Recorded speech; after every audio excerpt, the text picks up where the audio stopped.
Welcome to Ramya talks official. Global star Ram చరణ్కు అరుదైన గౌరవం దక్కింది.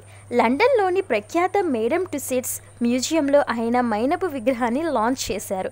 శుక్రవారం జరిగిన ఈ విగ్రహ ఆవిష్కరణ కార్యక్రమంలో చరణ్తో పాటు భార్య ఉపాసన, తల్లిదండ్రులు చిరంజీవి, సురేఖ, కుమార్తె క్లీంకార పాల్గొన్నారు. చరణ్ మైనపు విగ్రహంతో ఆయనతో పాటు తన పెంపుడు కుక్క రైమ్ కూడా ఉండడం విశేషం. ఇలా పెంపుడు జంతువుతో కలిసి ఉన్న మైనపు విగ్రహం కలిగిన రెండవ సెలబ్రిటీ రామ్ చరణ్ కావడం విశేషం. తొలి వ్యక్తి రాణి ఎలిజబెత్. మేడమ్ టుస్సేడ్స్లో మైనపు ప్రతిమ ఏర్పాటు చేస్తామని ప్రతిపాదన వచ్చినప్పుడు రామ్ చరణ్ తనతో పాటుగా తన పెట్ డాగ్ రైమ్ని బొమ్మని కూడా పెట్టమని షరతు పెట్టారట. దానికి వాళ్ళు ఓకే అనడంతో ఇద్దరు కలిసి కొలతలిచ్చారు. ఈ నెల 19 నుండి సింగపూర్లోని మ్యూజియంలో ప్రదర్శనకు అందుబాటులో ఉంటుందని వార్తలు వస్తున్నాయి. ఇన్ఫర్మేషన్ నచ్చితే లైక్ చేయండి.